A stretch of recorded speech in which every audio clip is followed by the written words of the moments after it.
The following program is produced through the community television facilities of Saugus TV. The opinions expressed do not necessarily represent the views of Saugus TV, its staff, board of directors, or underwriters.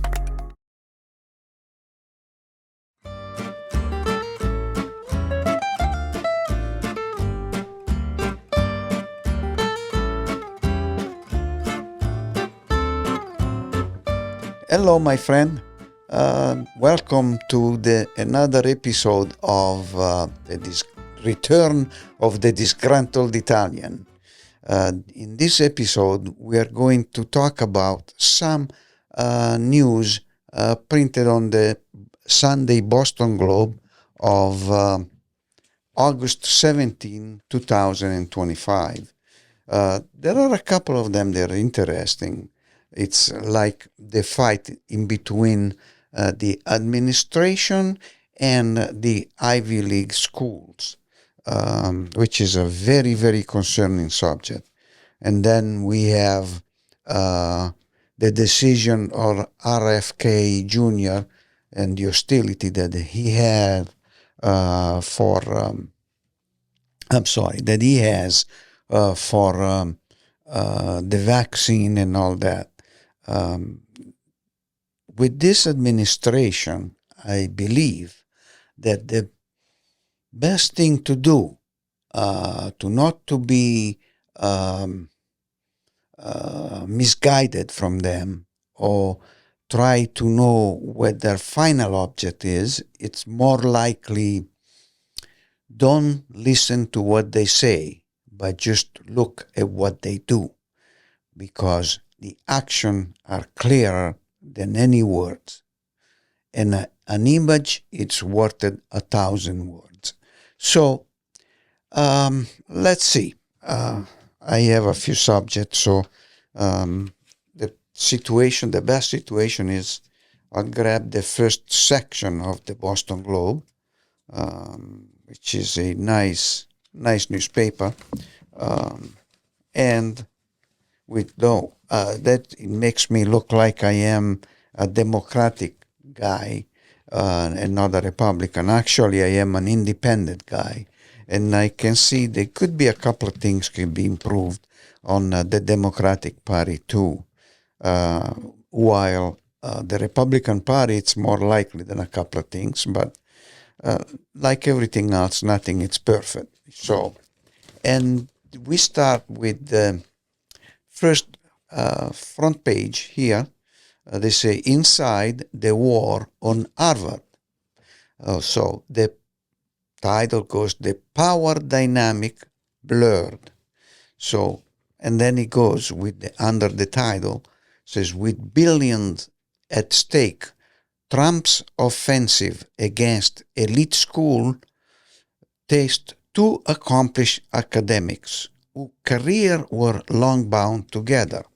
And who are they referring to? They're referring to Dr. Alan Gerber, and if I don't pronounce correctly, please, Dr. Gerber, forgive my mispronunciation. And the same goes, probably even better, is Dr. J. Bhattacharya. Please accept my apology in case my pronunciation is wrong. So you're both, I believe, from what I read, they're both two distinguished personalities in the world of the healthcare. They are probably at the apex of what they do and what they know in their career. I actually highlighted a couple of things on the article, because the article is very detailed, well written, and by Ilya Maritz. It's a Globe correspondent. So what I highlighted is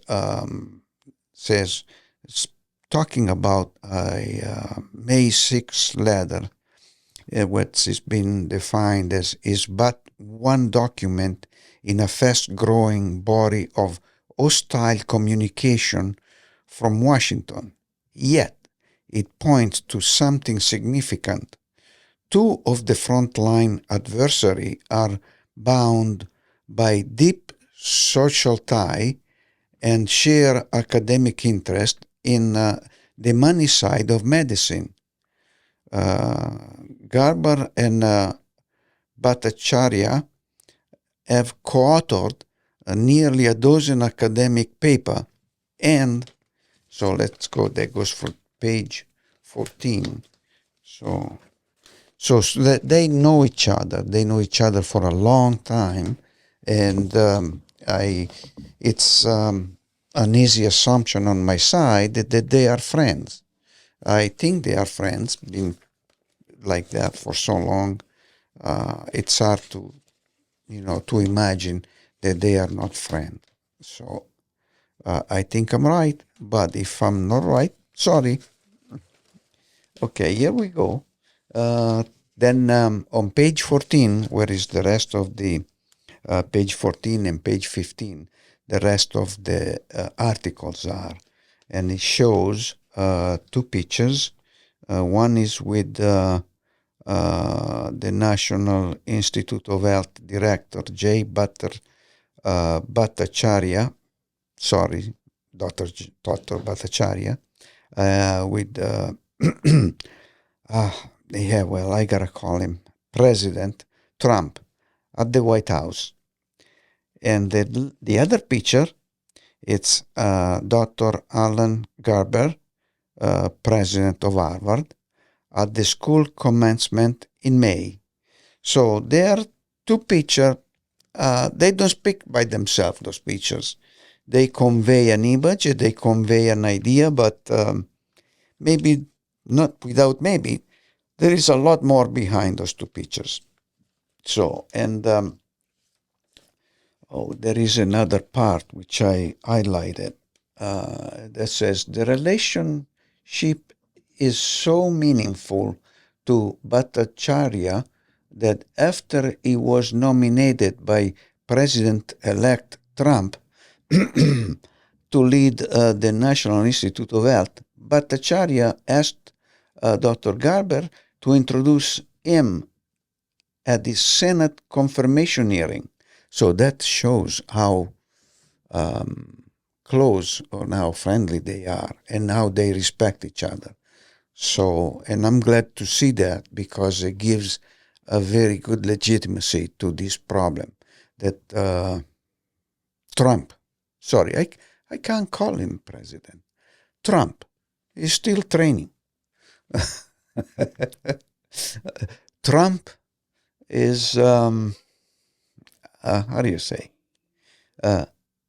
is trying something here, which I don't understand why.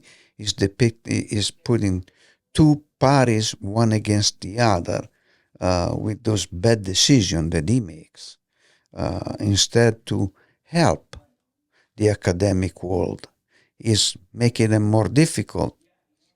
So I don't understand it, but just because I don't understand it doesn't mean that it's either right or wrong. It's just me, my limitation, I assume. So, and so where was I? To his Senate confirmation hearing, according to two sources with direct knowledge, Garber indicated that he was willing to speak on Dr. Bhattacharya's behalf, but it didn't happen. Oh, now that's something worth investigating. But the writer of the article probably for reason of being clear and detailed, took quite a bit of writing. And I'm not a guy at that level, and I like to be simple so that everybody understand what I'm saying, and it will be less of a doubt. But I don't think I'm able to do that one in this particular case. But so I'm going to go to an intersection, a part of the article where he's highlighting something. It said the highlighting referred to, and I'm going to read it, for longtime friends and colleagues, it is difficult to accept what is happening at the National Institute of Health as a reflection of Bhattacharya priorities for the agency. So it seems like, without reading everything, a lot of it, it seems like that their road are separating and going into different ways. And for such a luminary's mind, it's sad to see that. So, and obviously, as now you probably people are going to laugh what I'm saying now, but it's probably because the evil mind of Trump, Dr. Evil. So please have a laugh. Even if it's my expense, that's okay. So, and Dr. Bhattacharya, it's surprising that actually he let all these things happen to such a worldwide renowned university, Harvard. So I just don't get it. I hope it's for good, but I don't know. So, and that is where we are at this point in time. Now, it's another something that's interesting on the Boston Globe is on the front page says over here, a potent medical tool blunted by RFK Jr.'s hostility. This, I think the damage that is making to our healthcare system that needed not damaged action, but needed helpful action so that it could be improved. For what RFK Jr. is doing is not improving. It's if I have to compare, I will compare like a nuclear bomb explodes somewhere in the United States, okay? It will probably make as much damage as RFK makes with this decision on such an important section of the government. That's the ramifications are numerous, are unbelievable, and people are going to die. Yes. Some of you might ask how that's possible, people are going to die. Yes, because he's actually defunding on the tune of $500 billion, not million, billion dollars. All the researches the pharmaceutical people are, pharmaceutical company are doing, especially on the virus, retrovirus, and way of fighting them, so that they cannot kill millions and millions of people. So those are going to be greatly diminished, and that is not good. Not only United States, the population of United States, but the population of the world will be suffering for it. And, a person doesn't have to have, in a case like this one, a label like criminal. No, doesn't need a label. Those are more likely what you call it white-collar crimes. They come with a briefcase, not with guns, which obviously he will not hesitate pulling out guns is Trump. And we'll see it. Los Angeles, we'll see it. D.C., he's overreaching of his power. Well, a lot of presidents, they always wished that they have more power. That's a normal thing to feel. The point is to do it. That's require a person that is got no soul, no heart. And the only things that like it is themselves. So, this is how it goes. Mr. Trump, not my president, Mr. Trump is doing all he can to never leave Washington again. That's it. He's not going to do that. He's not going to leave it. He's going to make sure to begin with that, to sabotage the most immediate elections, that they are the one of the midterm, and he's going to do like he did it with the 2020. It started with say, oh, I didn't lose the election, and then he has no proof, nothing, while the other party, the one that accepted the election, the results, they have all kind of proof for that. So he's expecting for the entire United States population to accept what he's saying without proofs. Now, let's see. If the word will come from a person like Mother Teresa, yeah, there is a lot of credibility on that one.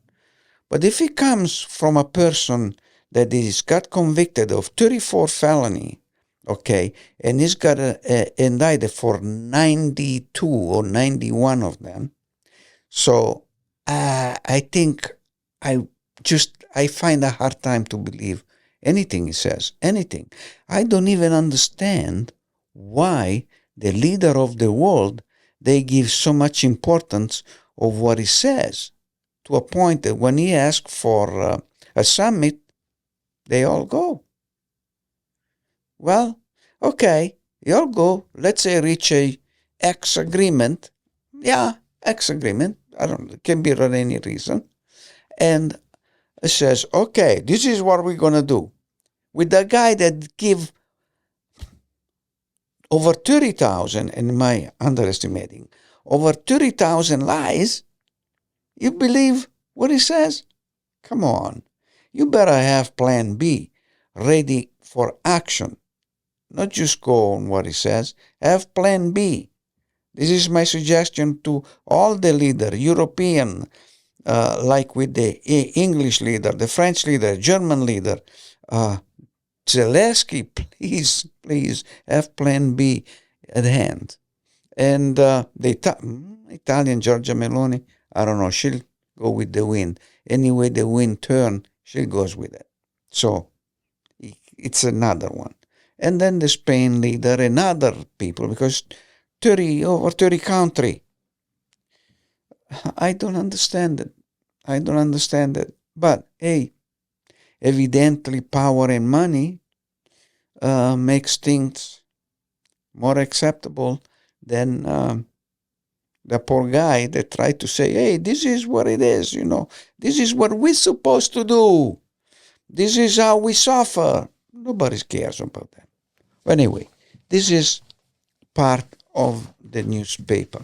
Now, that's about the front page and what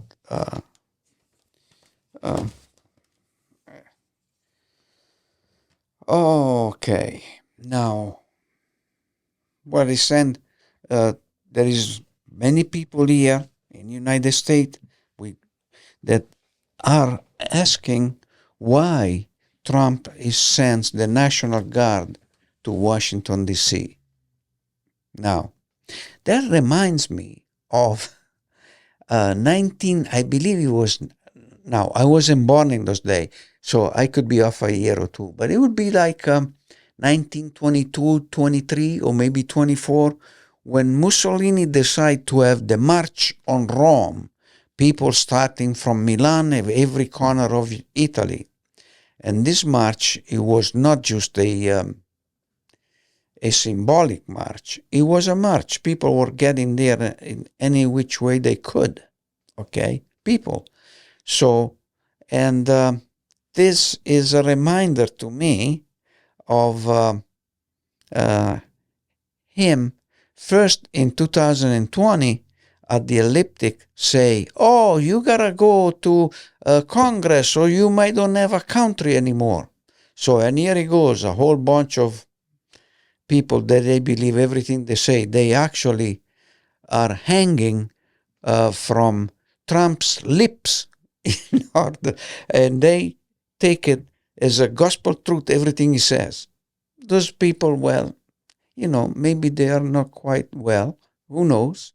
And they all went over there and they all gave trouble, and we know what happened. I don't have to rehash everything. We know what happened. And that is the point. So That reminds me the same thing on a March on Rome. That the small difference is when all these people they were surrounding Rome, waiting for an order to go in.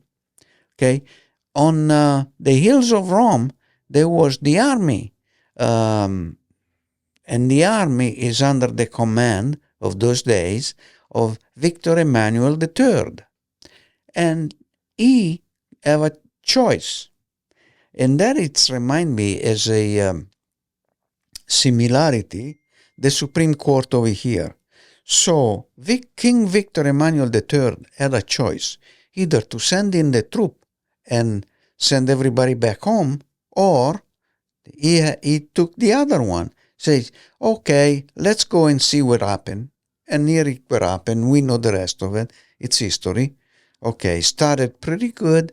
Mussolini gave the right for a vacation to all the Italian workers, and everybody was very happy with that. And they thought that there was the man that he will recreate the old Roman Empire.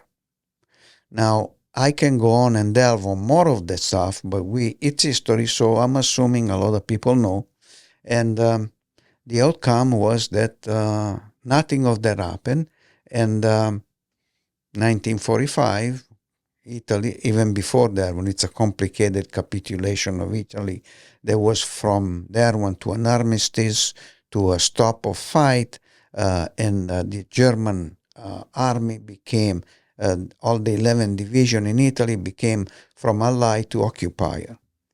So right now we have the National Guard in D.C.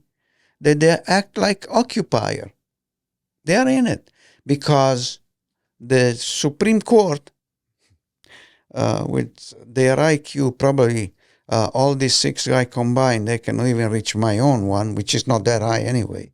So this is to say they weren't able. They are not able even to say what happened. Why this National Guard are over there? They can't foresee the problem that's going to be created of all this one. And they in their mind probably they say, oh well, if anything, history will say that that's Trump's mistake, problem. He wasn't a good president. Whatever history is going to say. But history is going to remember you guys at the Supreme Court too. What you didn't do, okay, to save this democracy. You make it extremely perilous to save this democracy. Because I believe right now we are on a point of non-return. Because how can you stop him to go from Washington, D.C. to, I don't know, just another nation, Massachusetts, here where we are? Who's to stop him? There is no Supreme Court. And you know what? Probably even if the Supreme Court by now would say, oh, that's illegal, he wouldn't care less. He's still going to go where he's going to go. Because this is no longer a country governed by laws, okay? It's a country governed by one man. If one man in the morning gets up and his mood is wrong, 300 million people are going to pay for it. Remember, you guys at the Supreme Court, what you're doing. Remember that. 300 million people. The guy gets up in the morning and say, oh, I have something on my shoulder. It's like a chip. Oh, well, when the order are coming in on the Oval Office, oh, I don't give a hoot about it. Just let it go. No.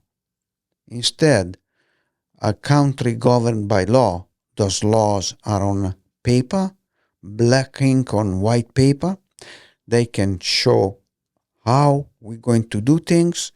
There is no favoritism or moods or stuff like that. This is it. And you are supposed to interpret that. But instead, you not only interpret that, you change it on your own. You didn't even send back to the Congress and say, hey, This is not good. Change that. No, you just change it on your own. That's corrupt. Okay? Corrupt. You have been bought by $500 million, which is a cheap chump change for selling a country like United States. Well, I don't know. I don't know what else to say. This is unbelievable how we are now. Now, they say, what just come to my mind is the fact that in the middle term election, yes, they are election. But so they are election in Russia. They are election in Turkey. They are election in some other country that they have a dictator. It's those elections are just a clown show. Okay, it's a show. It's got no importance because who's moving the puzzle pieces in the back is that one man and his friends. That's it. So it's not democracy, not by the people, for the people. No, it's by the rich, for the rich. So, as I say, I hope we are not getting there, but it might end up going that bullets are going to settle this issue. I hope not. I don't want anyone to die. I don't want anyone to mourn a person they lost in the family. No. But somebody in the government must start growing a spine. Start saying no. After all, if all the people that they allowed Trump to go to that point, they get together and say, no, you're not doing that one, he's not going to do it. He can't do it. But then again, from there on, you can't sit on your ass and wait for things to happen. No, you got to work so that what Trump decided that's wrong for this country gets stopped. That's everything that is done in the government, it should be for the good of the people. The good of the people. Okay? Not the good of the rich. The rich is already good. They don't need anything. Even if they have to pay what they're supposed to pay for tax or even more, because we'll remember one of the Republican presidents that I really liked, Dwight Eisenhower. I like him. On those days, there was, I think it's called marginal taxes.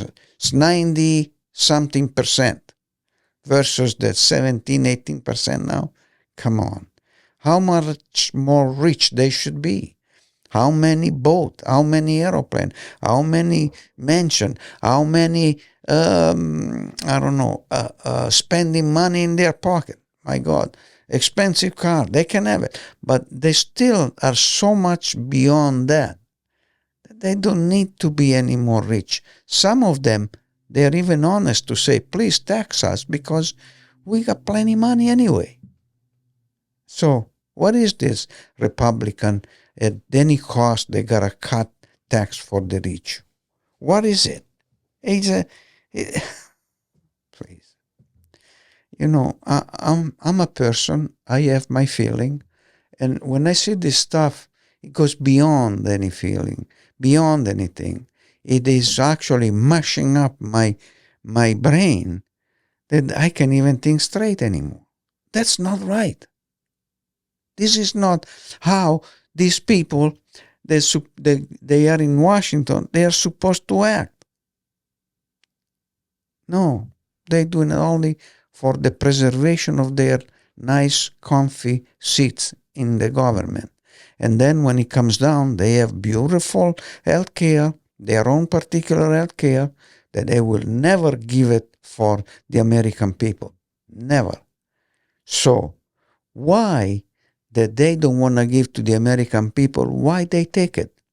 They're supposed to be the same. If the American people had a certain level of health care, they should be at the same level. Okay? So, Oh my God, that's unbelievable. So at this point in time, I was going to talk about that. What do you call it? That. Let me see here a second. Okay, about abortion, but I'm running out of time. I will leave this one for the next episode, which will be about some more talking about the book that I mentioned into the last episode, and we'll go from there, because I try to do the best I can in order to have no longer that kind of power for the current president to use. It's not right. It's not good. It will lead us to trouble, because you need professional, like what he talked about, and he say deep state. These guys, they are like a library. They have all what they have to know about to suggest suggestion that help United States. This is like okay, you dip into the wealth of information, and then the politicians are going to try to fit in the puzzle. Okay, but in this case, the politician wants to make the puzzle, wants to shape the puzzles, the chips for the puzzles, and then they want to put it together. It's not good. It's not the way it's supposed to go. But anyway, this is for today's. I hope I give some awareing feeling to all the people that listen to my podcast. I thank them for being so kind to spend some time with me. And again, this is the return of the Disgruntled Italian. And until next time, arrivederci, and let's hope that we still be a republic and a democracy. Thank you. Bye-bye.